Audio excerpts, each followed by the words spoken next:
Hey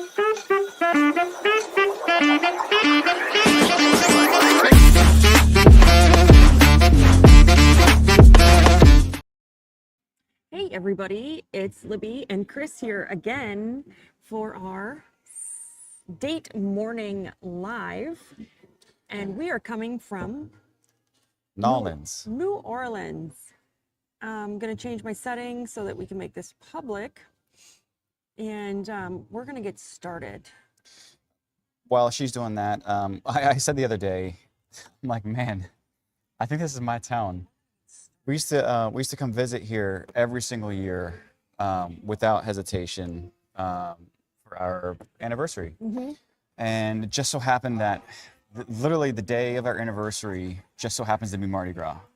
And so it's just kind of like ramping up into Mardi Gras. So Well, Mardi Gras isn't here yet. The date changes every year. Family Gras is typically where we kind of come into, which is more the lighter stuff, not the crazy party life. But I said, man, this must be my town because, like,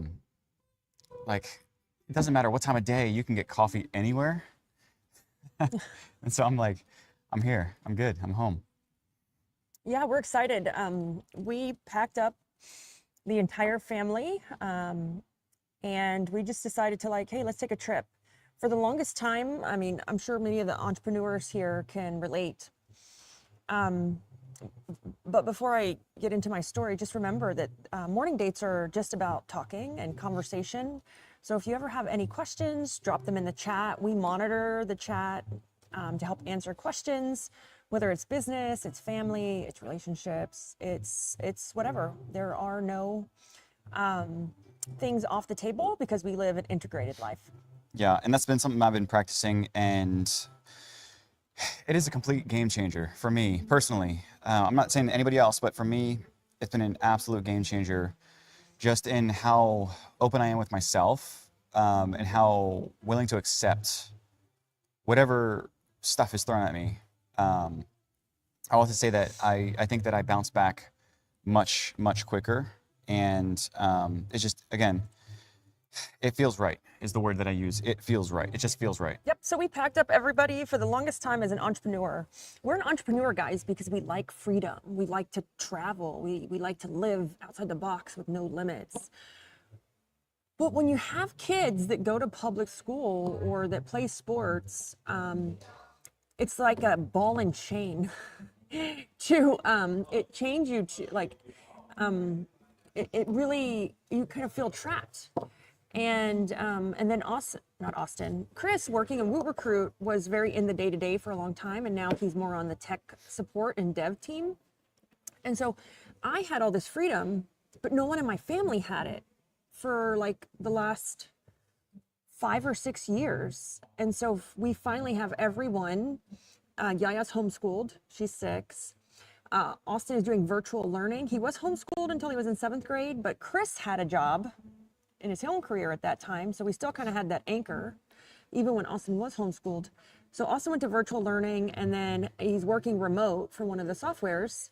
And then Chris works remote as well. So man, we have so much freedom and flexibility with our kids, with their lives. They're learning like real life situations and interactions versus just like going to school. I've been trying to get Austin to do a live with me I want to interview him and hear how he went from going to school for 8 hours a day to doing 2 hours a day and having Fridays off. Yeah. He's a different kid. Completely different. Yeah. Yeah. And I want to interview him so he could, like, other moms and business owners can kind of get a perspective. And he's not homeschooled, he's virtually learning through the county still. Yep. But with no limits. And we have Tammy on here and Bree. Good morning, Tammy and Bree. So we're in New Orleans. We love this time of year because it's before Mardi Gras. So it's not too cray-cray. But just enough crazy. Just enough crazy, but it's fun for the kids. Our kids love the parades. Oh my goodness, yesterday. Yeah. Yaya just was in awe of the overstimulation of the parades and the music and the beads and the people and the... If you've ever seen Despicable Me, where that little girl is so excited about unicorns and whatever, and then she's like squealing at the top of her lungs. That was Yaya yesterday. Yeah. And we only caught one parade. Yeah. Um, But back to just the whole lifestyle, that, seeing Austin now kind of coming into things, and even Yaya, even though she's not working per se, but I spent a bunch of time with her, let's say just popping into a Starbucks, opening my computer, and she's got her own thing. She's doing like Lingo Kids and what are the Yep. other things. But we'll grab a snack here or there if we're in a Starbucks. But I literally I give her my card. I'm like, here, go ahead and order something. And so she'll go and wait in line like everybody else, and she'll make her own decisions about what she wants. And then she'll get up to the register and ask them and be clear about it, not like some muddled like wait for them to answer type of thing. But she's clear about it, and then she makes her own decisions and changes her decision and has that conversation. And then goes as far as using the tap reader to scan and pay, and then wait over on the other side of the section to wait for her order to come. Yeah. So the full experience. and in the middle of it, she's trying to sell them Girl Scout cookies. Yeah. Oh yeah. No, she's talking. You can also go online, yayasellscookies.com. Da, da, da. Yeah.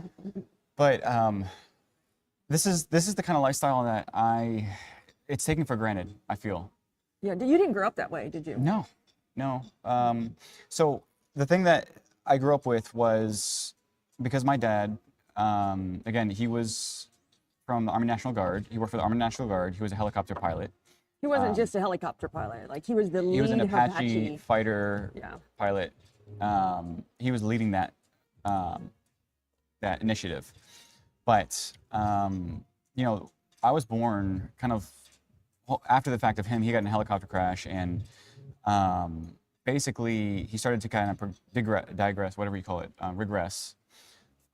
So through me growing up, I was always there to help him out, meaning that he couldn't really do much for himself, and he always asked for help. It didn't help that he also didn't understand technology, so he always asked me to figure out how to work the remote for TV. So for me, it was always that tinkering mindset. But again, these are all very, very subtle things. Right now, it seems insignificant. But my takeaway is that these are the little things that we take for granted. I say this with Yaya. But I think they're the little things that our kids don't know how to do when all of a sudden they're 20 years old and they have to go live in the real world. Like, the other day I made Austin pay for dinner. Of course, he had my card, but he had to see how much did dinner cost, and he had to leave the tip. That's something I always do is like, here, I pay, but I want you to see that it was $250, and also give the waitress at least 20% tip. And you figure out the math and see how much work that takes to make And $250 to pay for one dinner. even writing down, physically, you have to write down so if you write it down, it becomes real. So writing down the tip amount, if it's 20% of $150, you're like, oh my God. Yeah. And I grew up this way. I was lucky that my parents and my family, we had an integrated life. I grew up in a family business that my parents, well, my dad kind of still works in. He retired, but then he went back. But my mom works with me. But I had this life growing up, and I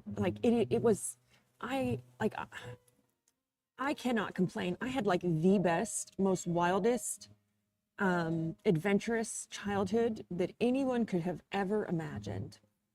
Ever. Like nothing will ever compare. And for any of my cousins, because we were a family business, not just like my mom and dad. I mean, all of my aunts, all of my uncles, all of my cousins, extended family. And so we grew up together, doing these kind of things where we were all homeschooled.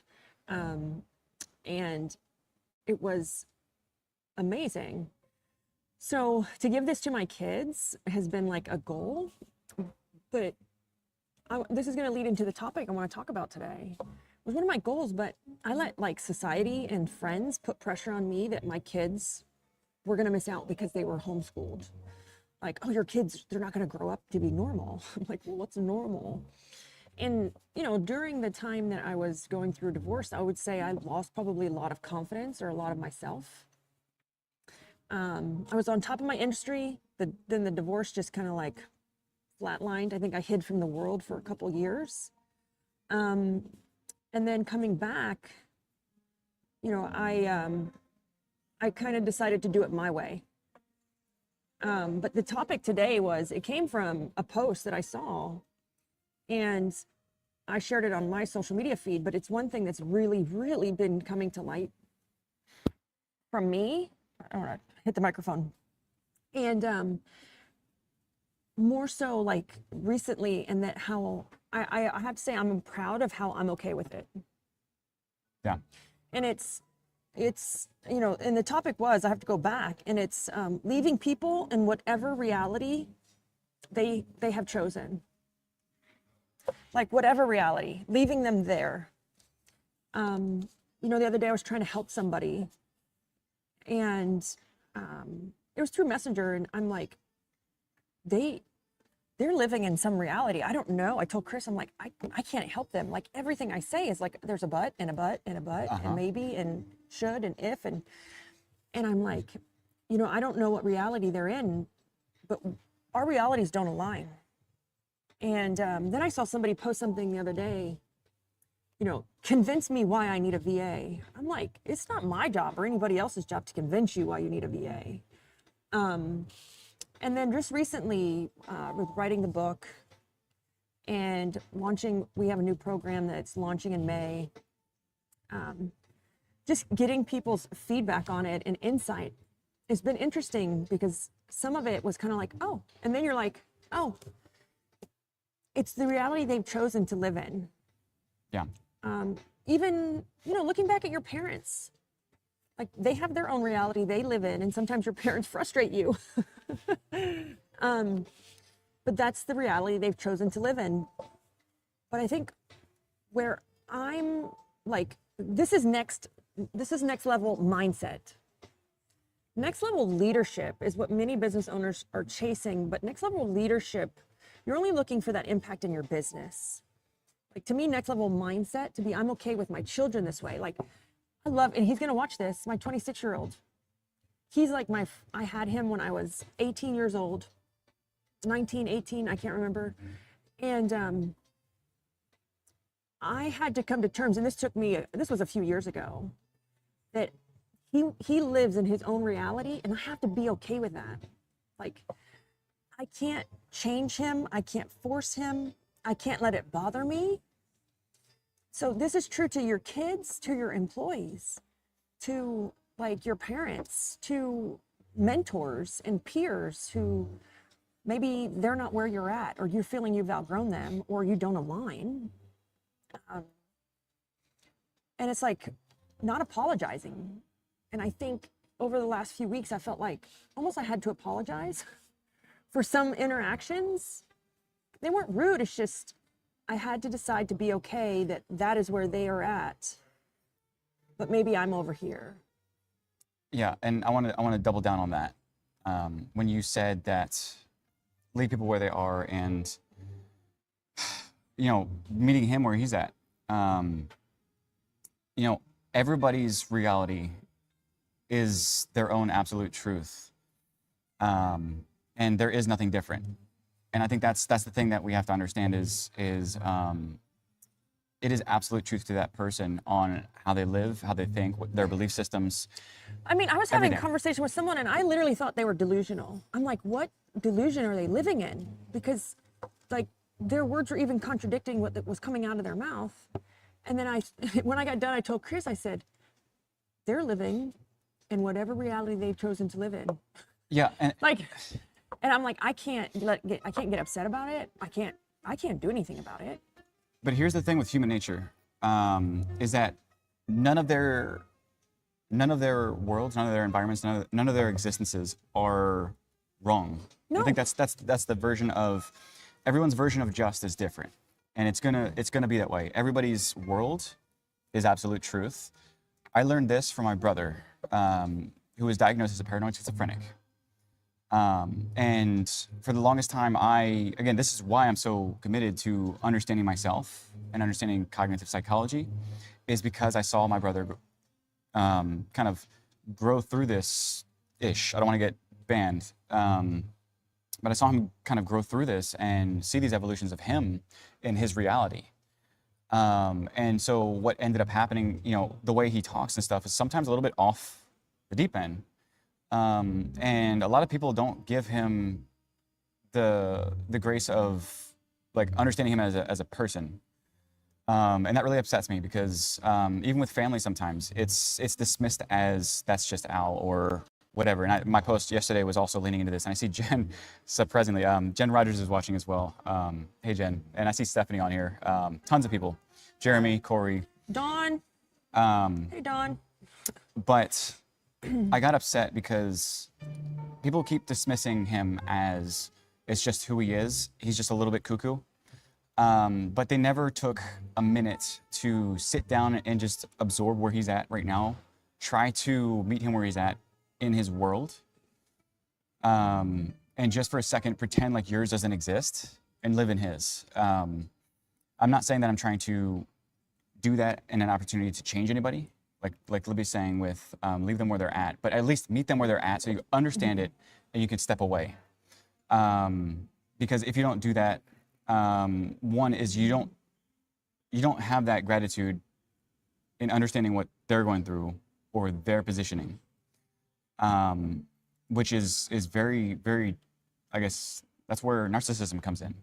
Yeah. Is if you choose not to. I was married to one for a long time. But if you choose not to, again, with just that empathy or if you choose not to like really pull yourself into somebody else's world, even for just a minute, then you risk that chance of closing yourself off to everything. And I think that's dangerous. And I posted about that yesterday as well. Well, I want to talk about Jeremy because this one, I have the same problem, Jeremy, as you do. You said, wow. I think that's hard when you really care about someone, even more so with family members. Jeremy, I 100% agree. But you could care all day long, but that doesn't help you or them, to be honest. I have employees that care so much about our companies, but if they don't understand something or I don't understand them or we don't communicate well, caring absolutely does nothing, to be honest. Which sounds kind of harsh.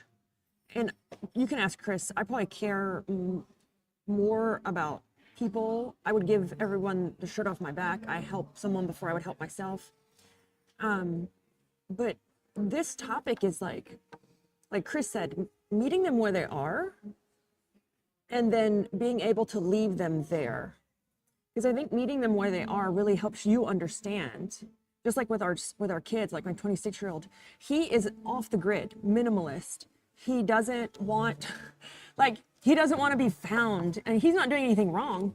He just he just doesn't believe in certain things, and he doesn't want a lot of money. He wants to be comfortable. He does our social media for Organize It, and for the people that were watching last week, he's ready to take on 2 new customers. I meant to make a post about that.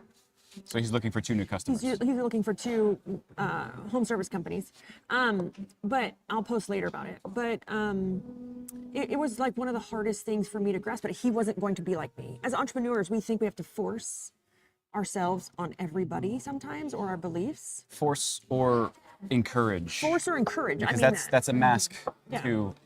Force or encourage, like, oh, you should do this and you should do that, and instead of inspiring.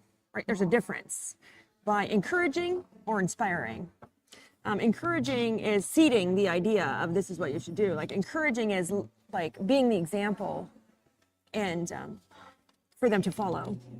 And if they don't want to follow, that's okay. But I think and I have a SaaS coach, and he was like, I was telling him a story about something, and he goes, Libby, this is next level leadership. Like you've broken the ceiling.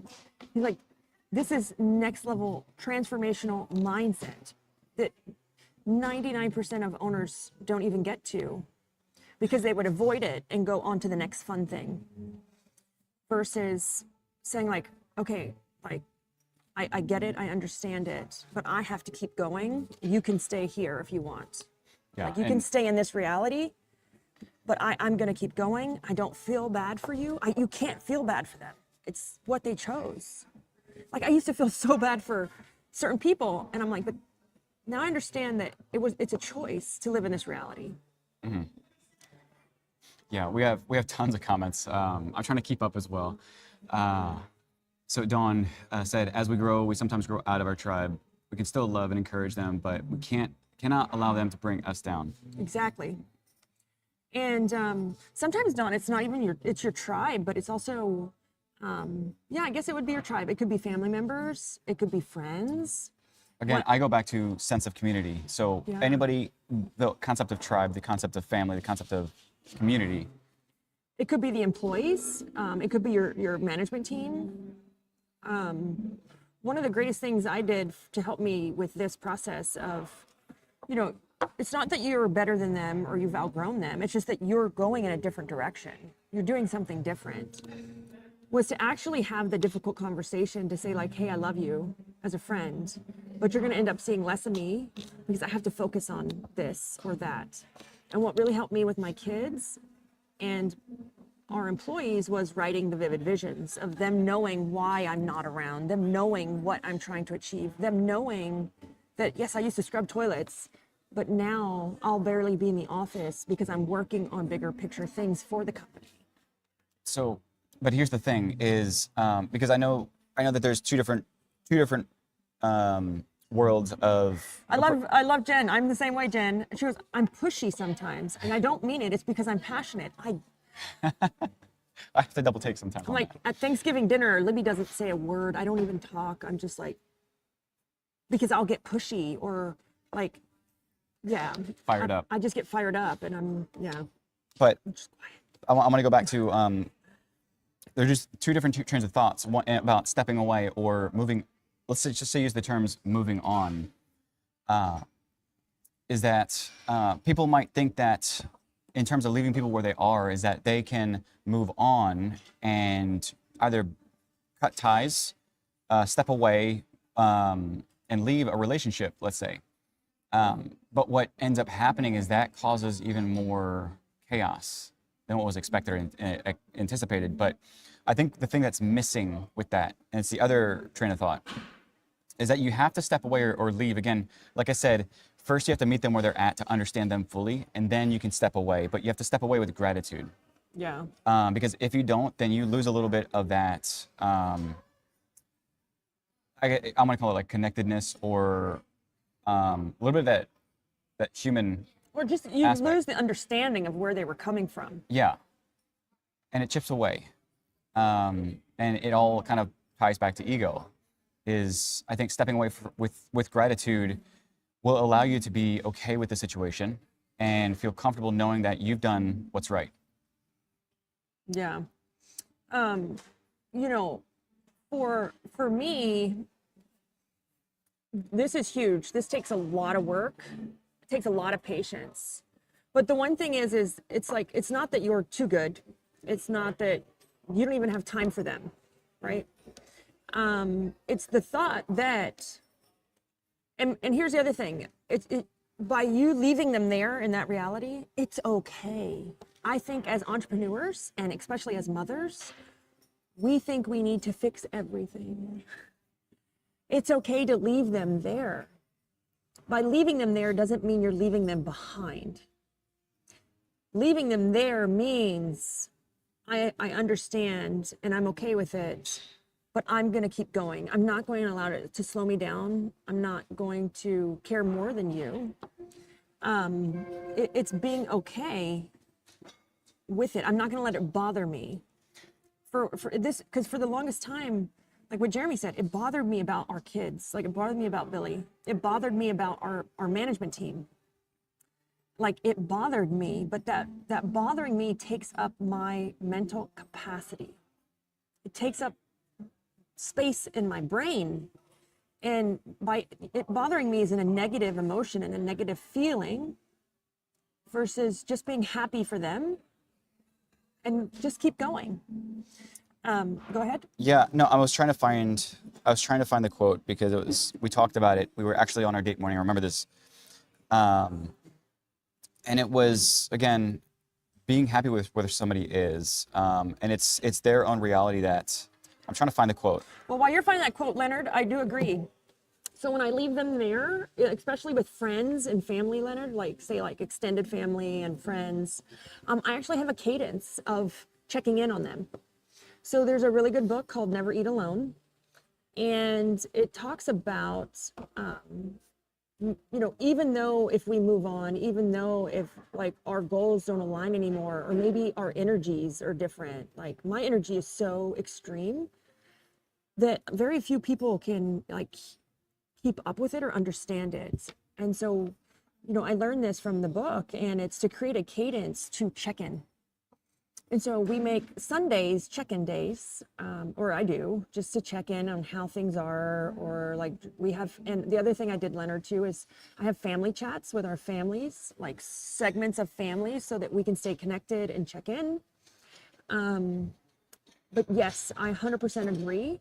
I check in with our leadership team. I check in with peer groups, because we don't just leave them like we never existed. It's always great to have that check-in to see how they're doing.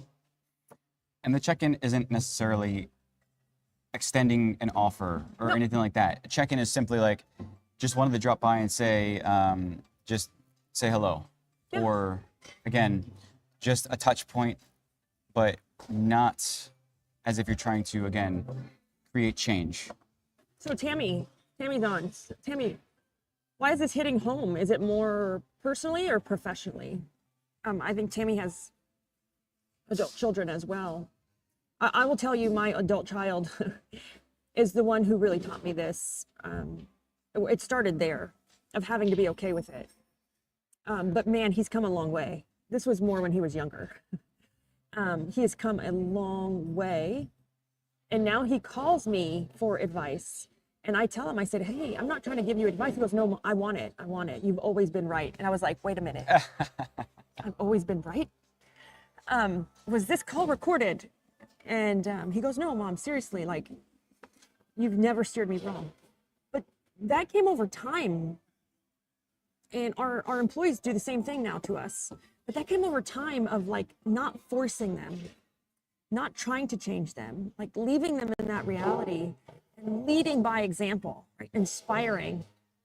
And a lot of that was letting him be where he's at, but just leaving little nuggets of trails to say, if you're ready for it, it's right here. Or, hey, just wanted to, in case this is something that's of value to you, wanted to drop this over here. Yeah. So, I have a check-in cadence to check in on people. Like one of my great friends, we love her, Kat. She's one of our Fort Myers friends, and she hasn't seen me in forever. Yaya's godmother. She's Yaya's godmother. And she hasn't seen me in forever. But, I'm like, hey, I need you to take you to dinner. It's been a while, right? That's it. No strings attached. It's keeping a pulse there. And you have time. The book is pretty boring to read, but it's really great on if you have intentions to grow and you have intentions to make an impact, you will be evolving faster than the people around you. And it doesn't matter what group, what size, what peer group, you're going to evolve faster than the people around you, because of that passion you have that drives you. And I think that you got to be prepared to leave at any moment.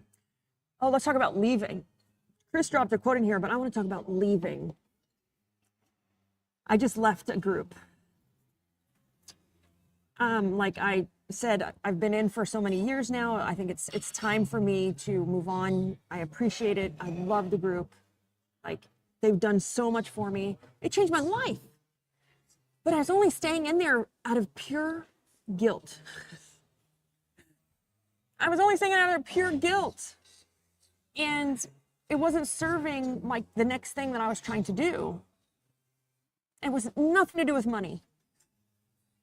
It's just that every time I saw another like call on the calendar for a Zoom teaching or a Zoom call, and I missed another one, and I missed another one, it made me feel horrible.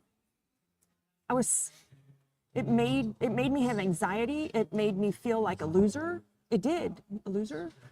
It's an L this way, right? Because I couldn't leave. Mm-hmm. Like, I couldn't leave. I think leaving is the hardest thing to do because I think we were taught that if we left, we let them down or we're like a loser or I don't know. Like, Yeah. I think society or like when you're kids, you don't quit, you stay. It was so hard for me to leave the group. I just left. And at the end of the day, like I said, I'm just paying because I don't know, I feel guilty. Yeah. Yeah. So it's being ready at any moment. And I think that only comes down to being real with yourself. And I'll be straight up. This whole topic of leaving people where they are and meeting them where they're at is that you got to come down first and meet yourself where you're at. I want to say that again. Like in order for anything to happen or for you to feel comfortable or anything going forward, is that you got to meet yourself where you're at, because right now you're living a fake life. Yeah, and so Tiffany and Bree said that they know how it feels, and I think it's because you're not living in your reality, or you're living in the old version of you, or the old reality of you, and you've moved on, but you have all these anchors. Just like me worrying about Billy, right? It was an anchor. I couldn't move on. It was taking up too much headspace, and we've moved on, and it actually helped our relationship. Yeah. Because you know what? When I moved on and said, you know what, I don't care what he does. I'm just going to love him for who he is. He can do whatever he wants. Just the same thing with employees. Like, I love them. I don't care. It allowed me to stop like micromanaging, stop being a helicopter mom, stop looking so pushy, and then be more inspiring. Yeah. And one note that I wanted to mention, Tiffany had said, is I do have anchors for sure. I've been slowly cutting them loose. I want to say that with anchors, and again, I mentioned this before, is just being cautious on cutting them loose versus accepting them as they are, as they lie. Whatever those anchors might be with yourself or whatever, but just be real with whatever it is. Because cutting them loose could also have a negative, basically like a bounce back, like we talked about before with energy. Yeah, or just having that difficult conversation of why. With yourself, is just accepting it, not cutting it off, because that could also have some undertones of avoidance that we might not really realize at first, but it doesn't help us to really understand it and get past it. Yeah. So, even having that conversation with the group, like if it's another coach, a group, a child, a mentor, or whatever, because Bree said she had that for 4 years with a coach. She wouldn't leave the coach.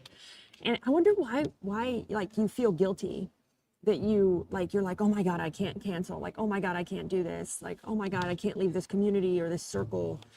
And again, I think it's because of the way maybe we were conditioned as children, or like, I don't know. But I think even having that conversation with the group, the peer group, the people, the family members, like I said, with my friends, saying like, hey, you're going to start seeing less of me. It's nothing personal. Like, I still love you. But man, I got to focus on this over here. We see the fastest people in. And they actually, now instead of crap talking you in the background, they'll support you in it.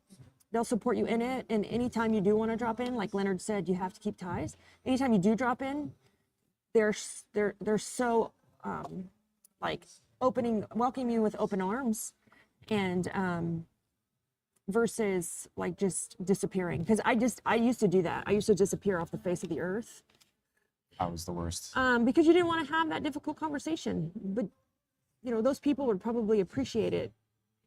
And the group I dropped out of, I had that conversation, and they're willing to keep me as a different type of a member, because they're like, well, I'm one of the founding people. I'm like, oh, I'm a core part of the community.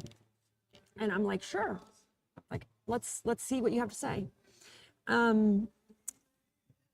And so I think this is a great topic because it's personal, it's professional, it's you, like it's the people you're leading. It's, yeah. So- What's Tiffany say? Can you read that in blind? Yes, you said I was surrounding myself with people who were negative and bringing me down. I no longer surround myself with these people, but I do still communicate just on a different level Yes. than being fully invested. That's fantastic. Fantastic. I've outgrown some of these old relationships that were holding me back. Tiffany, I felt the exact same way as well. And like Libby said, I used to just drop off the face of the earth. And there's a couple of people that I wanna reach back out to and formally apologize, like Frankie. Oh, yeah. For instance, like a lot of my old friends, I dropped off the face of the earth. And granted, we have different lives now, but That has nothing to do with anything. Like Right. having different lives. yeah. No. But what I'm saying is like I've seen this before, and I've seen it done right. And before you used to kind of question and without understanding another person, again, meeting them where they're at, is if somebody does this to you, Fabian was a great example, is he was like a freight train, just growth mode 100% of the time. He was high energy, he's Latino, so he was just like hustle. I met him, he met me where I was at, we connected, great relationship, great person, and he just disappeared, took off. But again, he kept in touch. He was super friendly, had no care in the world. And what I took away from that was, it's all right to step away, as long as there's like little nuggets of gratitude that are left along, in your trail, in your wake. I'm going to go back to that book, Never Eat Alone. It really helps you also do this in an efficient way. So if you're traveling or you're somewhere and you want to see your cousin and your best friend and somebody else, it's how do you do this? How do you stay in touch with people? How do you stay connected? How do you have gratitude when you don't have time? It can be done. So time can't be used as an excuse because it's all about, appreciation and gratitude and keeping those people truly in your life that do. Just because you're moving on doesn't mean you don't care, right? Caring actually has very little to do with anything. Like I said, I have people in my office who care so much about organizing. Like they care to the ends of the earth and back. But if they don't have the capacity to do the job, caring means nothing. Yeah. Everyone I have has the capacity to do the job. If you're watching, organize it. I'm sorry. It goes into, the other day I posted, have those difficult conversations, because those difficult conversations create stronger relationships. And Leonard said, yes, or this, Yeah. letting others know you have to work on you is so important. Yep.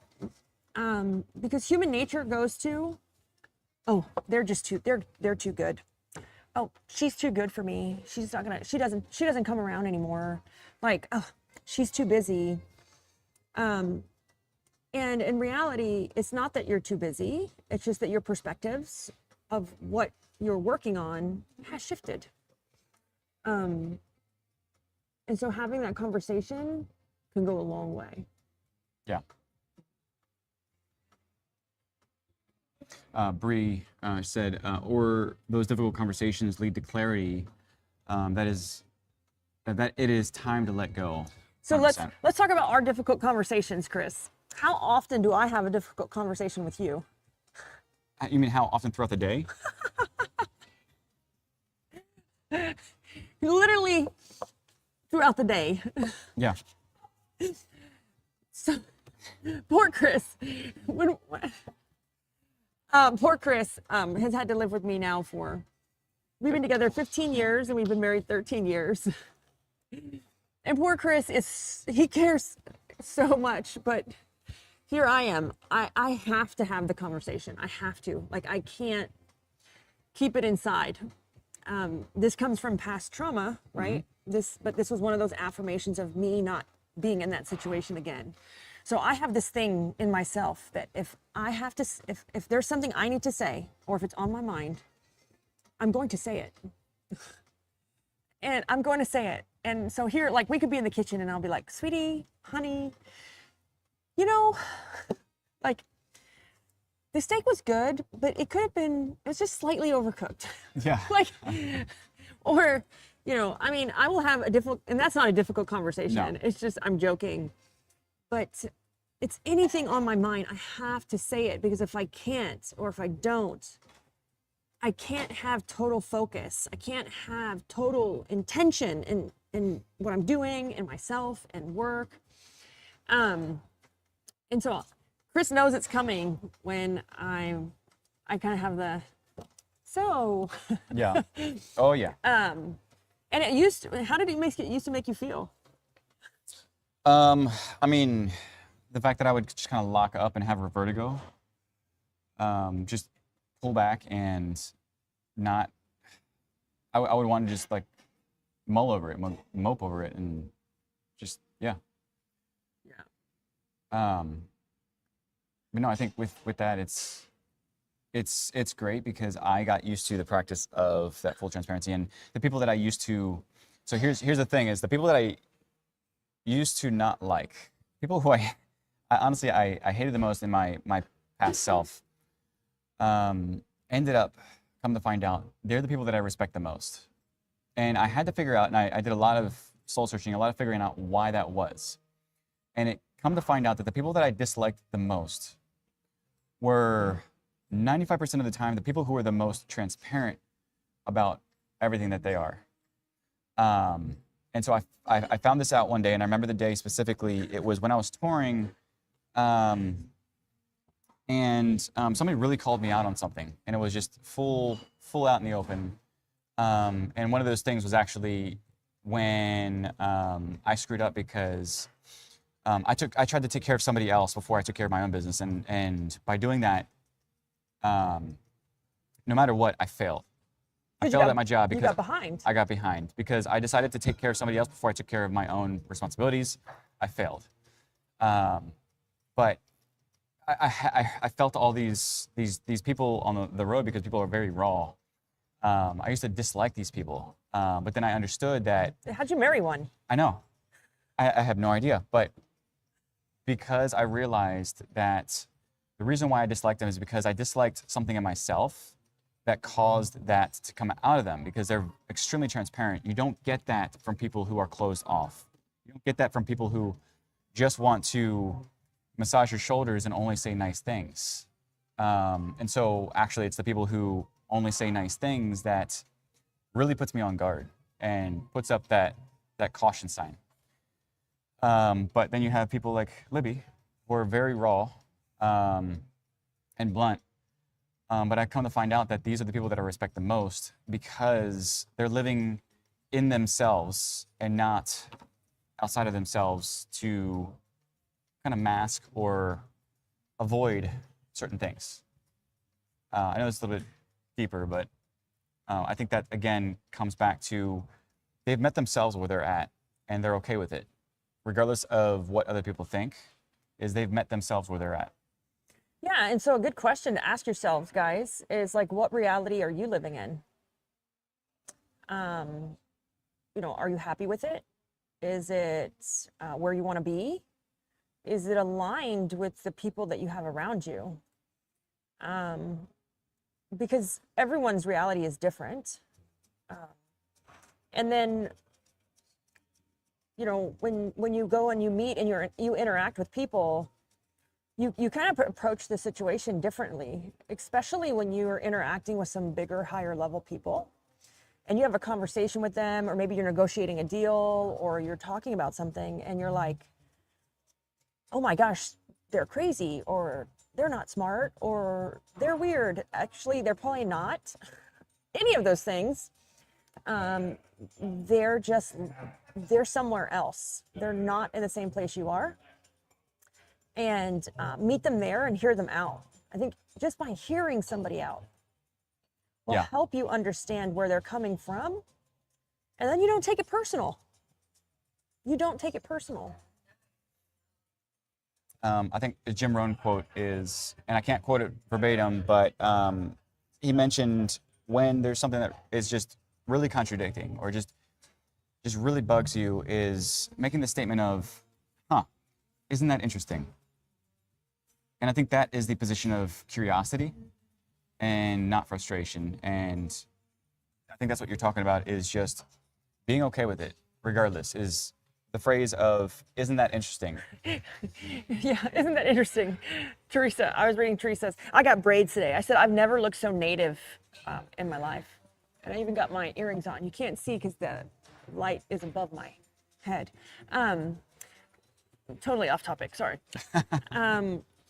Here's the one thing too that I worry about, the reality that you're in or others are in. And I've told this to Chris. I said, Chris, sometimes I worry that we don't live in reality. Like, we don't live in reality. All our kids learn from home. We both work from home. We have great employees. We have great management. We don't listen to the news. I don't watch the news. I'm like, I told him, sometimes I feel like I'm not living in reality. And then here just recently, I said, but who cares? It's our reality. Who cares? It's my reality. Like, who cares? And I think that's like next level of like being proud of it, running hard, embracing it, and not trying to adjust to everything and everybody and look like every other business or every other owner or every other mom. Because the question is, whose life are you living at that point? Yeah. No, but somebody else's, not yours. We just talked about that working out because, you know, you go to the gym and people are in the gym for like an hour and a half. They got 90-minute workouts, right? Me and Chris do like 3 micro workouts a day, and I got guns. I should show you. I should take off my jacket. Still working on my underarms a little bit. But we do like 3 micro workouts a day, and they're like Less than 3 minutes. less than 3 minutes. I was gonna say 90 seconds, Yeah. maybe 120 seconds each workout, and we do it 3 times a day. And we're like, are we weird, or are we not living in reality? Should we be exercising for 90 minutes a day? But that's exactly the problem. And I posted to that yesterday in a different, totally different topic. Yeah, But I was like, I feel guilty. I should be working out 90 minutes a day. This guy's been in here in the gym like for an hour and a half. We come in for like 3 minutes and we're gone. But I'm like, that's my, should I be? And I think that's where we get in that trap of, should I be a $2 million company? Should I hire a expensive COO because that's what somebody told me to do? Should I do, you know, this or that? question everything, not out of distrust, but out of curiosity. That's the one thing I want to say is, that's what I took away, and I posted to it yesterday, is why aren't we asking these questions to ourselves and questioning everything that we've ever considered as the norm, as the standard? People don't like questions. I ask 100 questions, and he used to like, why? Yeah. But I have opened up to it because I'm trying to This was years ago. put myself into that world. But question everything, like not out of distrust, but out of curiosity, because even the simplest things like, I don't know, like, what are we drinking right now? Or, I'm drinking some not great coffee with half and half in it. but questioning everything, just even down to yesterday I posted about, it was about the food we eat, or like even the reason why we, like me coming out of the shower and drying myself off in a certain way, a certain pattern. Yeah. You asked me the question, like, why do you do that? I do. He like, when he fixes his hair, he combs his hands through his hair. I told Jen Rogers this the other day, like the same number of times I've counted. I'm watching and I'm like, why do you do that? Why are you combing your hair with your hands 6 times, 3 to the left and 3 to the right? But And Jen Rogers is like, oh my God, my husband does the same thing, like that consistent. But these are the norms, the standards, the stigma that we get sucked into, and we don't really pay attention to it because it's just the way it is. Well, Jen Tiegman said you're. So, and I asked these questions like, why did you do that? Not because I care he combs his hair 6 times, 3 to the left and 3 to the right. It's just, why are you doing it that many times in that pattern, every time I'm intrigued. Are you superstitious? Will you die at midnight if you don't? Like, it's so weird. But Jen Tigman said, you are creating your own reality, but not participating in the world's reality. But what's the world's reality? I'm not contradicting And I or think pushing back. I'm just like, she was raising up the idea Yeah. of living in your own reality, not somebody else's. yeah. And then my head would go like, but what is the world's reality? Who knows? Yeah. And I just want to double down on Jen's comment here. She said, he's such a slave to a routine. I want to get a shirt that says, I'm a slave to the routine. Yeah. Because it's 100% me. But I'm going to question it. I'm going to start questioning it. So much so, if one thing is off, kids wake up too early, completely derails this morning. Yeah. Yeah, no, I get that. I It get does that. his too. Because I wake up at, I think, 5:30, sometimes 5 o'clock, depending. And I even have routines baked into the routines. But I'm working on that myself. See, you guys think that because I'm the organized one, I have to live and die by my routines. No, I have them, but if I fall off, I don't care. I just know exactly where to go back. He likes his routine. Like he needs them, or he feels flustered. Yeah. Yeah. It's, again, consistency, but consistency also keeps you where you are. Yeah. Tiffany. So you'll probably find that shirt in New Orleans. Yeah. So, one great topic on this, as far as like the reality and creating your own. I had a great call with somebody the other day, and they're couples in business, and they're like, we can't get on the same rhythm because I'm a night person, they're a morning person. They don't like to do stuff here, and they like to do stuff there. And I thought to myself, that doesn't mean you can't create a reality that works well for you guys, to create routines that work well for you guys. He gets up earlier than me. I used to be a morning person. And since I had Yaya, which has been 6 years now, so I'm using the baby as an excuse. It killed my ability to get up. I used to be such a morning person. But I do think, to your defense, is that there is a level of mental reset that you have to go through. Yes. Which is the reason why I think that you sleep a little bit later. Yeah, I sleep till about 6 or 6:30. And then, but I think not having the same routine is great because that gives him free time and like a little bit of extra time by himself to do his thing. And then I get a little bit of free time to do my thing. So I think it works great, but I just wanted to bring up, everyone thinks the ultra organized person would get derailed by the routine, but I don't. Yeah. I'm a weird type of organized person. Yeah. So I want to go back real quick to the post that I wanted to share with you guys. Back to the topic of leaving people where they're at. I wrote this down, and this statement here holds a lot of value for me because it defines how I should be thinking about other people and how I define certain relationships with my life. Like I said, with my brother, who has diagnosed paranoid schizophrenic, and with little Bill, who again is living the life that he wants. Mm-hmm. But it's the statement of, if the life you're living is the one you appreciate, nothing else matters. Again, if the life you're living is the one you appreciate, then nothing else matters. And I had to come to that realization with little Bill too, because I was obsessively trying to help him, educate, fix him, whatever. But I came down to just the thought that we live in two completely different worlds, but it's okay. I totally get him now.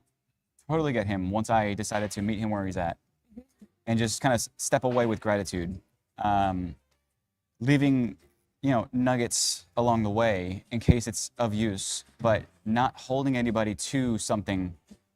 Well, an example with him is, I said, hey, Billy, CBF Live is coming up in April. Just if you're interested, just let me know. Now, the old version of me would said, hey, you're going. I don't care if you want to or not. And he was like, oh my God, I'd appreciate that so much. He goes, I promise he said, I'll take it more seriously, because he went last year and he kind of just had a good time. No, he had a good time, but he did take it seriously. Oh, no, he took it seriously, but he said, I promise. I don't know if he said, I'll take it seriously. I think he did, yeah. I don't know what he did, but he met a lot of people. He talked to a lot of people. He goes, oh, I would really, really appreciate that. And I'm going to take it seriously this year. Because his business, I think he wants to grow it. But the old version of me would have been, you're going. I just said, hey, I'm going. If you want to go, let me know. That's leaving him where he is. Controlling the uptime. Controlling the uptime. If he's interested, he can come. And then I don't worry about it. Like, I've made that connection. I've asked him. I'm still going. I'm not going to apologize. And if you would like to go, hey, I'd love you to be there. And I think that we don't approach things with our team this way, with our kids. Like, even our cleaning technicians, right? Our lawn care technicians, our power washers, our window washers, our roofers. We don't approach them that way at all. Usually we're snarky and snappy and upset because we're not living a life that we currently appreciate. And you would be surprised. This is how when you see people and people just follow them. Mm-hmm. And you're like, oh my God, they would follow him to the ends of the earth, off a cliff. They jump off a bridge with him. That's how those leaders lead. It's no more by force. It's no more by encouragement, because encouraging is persuading. You're persuading them. You are seating your biased thoughts and your opinion in that encouragement, right? Inspiring is, oh my God, I want to be like her. Like, man, she's got it together. Look at her, she's happy. Oh, I'm going to emulate what she's doing. I want to follow that. That's inspiring. And so what is, Teresa, I'm reading, Let Them. Yep. Yeah. That's great. Yeah, Let Them. Yeah, Mel Robbins. I have not read the book, but I know the concept, and I heard it was a really great book. I have a thing, I'm not reading any. I'm reading no new books in 2025. Yeah. No new books. Yeah. I can get off on the...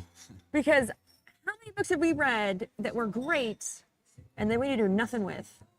So I'm reading no new books in 2025 so that I can actually, this is the year of action. Year of action, guys. Yes, and there's something that needs to be said about knowledge, and what I've found and boiled down to 3 different forms. One is the consumption of knowledge. The second is applying the knowledge. And the third is refactoring that knowledge.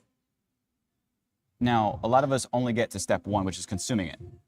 And its next level to be able to actually start to apply it willingly or on command. But then there's the idea of refactoring, which is going back, revising, reviewing, tweaking, making it so that it's actually instinct and not just something you do.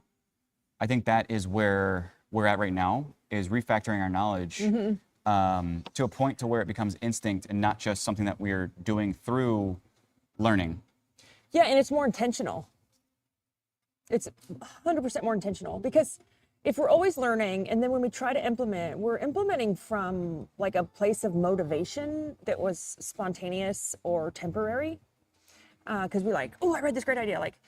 And I think we have to, I'm with Jen Rogers. She said she's rereading. I'm rereading books. But not very many.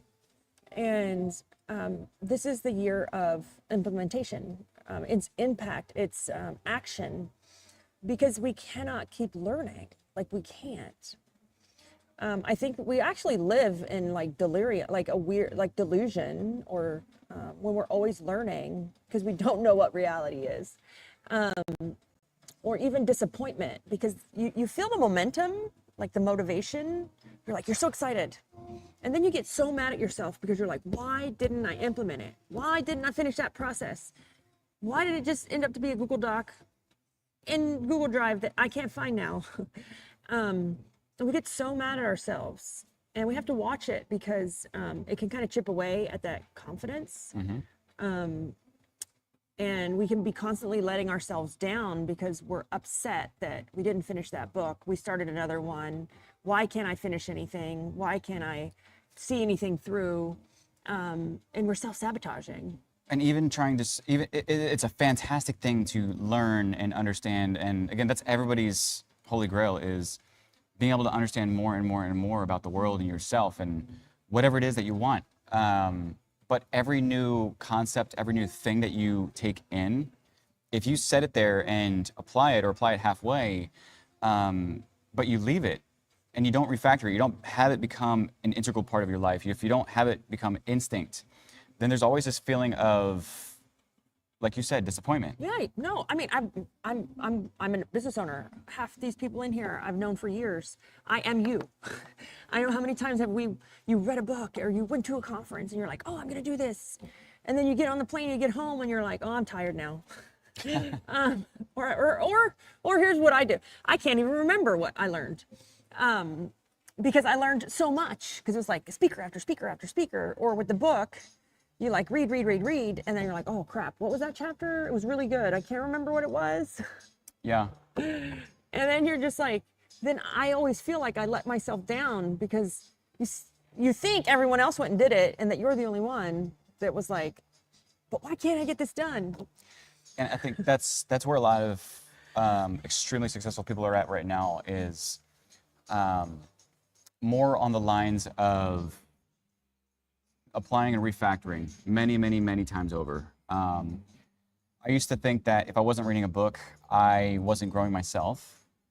But in reality, I found that the same thing with extremely successful people is not that if they're not reading a book, they're stupid, but they were learning and consuming knowledge and applying it and refactoring it in different ways that, again, the world is changing, and we have access to so many more communities, people, I just tell ChatGPT to give me a summary of the book. resources. Can you just summarize? Yeah. I did a book the other day. I didn't even have to read the book. I got the summary. I read it in 30 minutes. But the Or way that 20. they're approaching things now, and again refactoring their knowledge, is through things like peer groups and other people, and it's collaboration. It's not necessarily consumption in how Yeah. they're applying their knowledge. Yeah, I agree. Well, this has been great. We've been on an hour. We have to go and do something fun in New Orleans. Jeremy had asked, when are we coming to Orlando? So Jeremy, this year for me is a big year for me. Like me personal, like more growth, more things. And I committed to a few things. One was I wasn't reading any new books this year. I was going to implement, I was going to take action, and I was going to move fast. The other thing I committed to was not traveling for speaking. I have only one thing on my calendar. I committed to that one thing for speaking, but other than that, I'm not traveling for speaking for at least the first 6 months out of the year, because all that did was really stroke my ego, and it's just kind of like, it's not really doing anything. It made for great social media posts, but I could impact the world and do more through this, like Zoom, or through online. So I'm not traveling for the first 6 months of the year. I'm not reading any new books. And these are scary things, because these are the things that other people's realities tell us we should be doing if we want to be successful, if we want to grow our business, if we want to learn. And with the not traveling, my goal, Jeremy, was to travel the state of Florida on the weekends to have fun family, just drive getaways. So we'll probably be in Orlando, as much as I hate Orlando.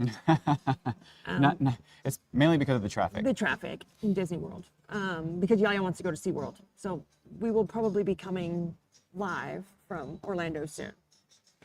But hope you guys have a great weekend, and we will see you next Saturday.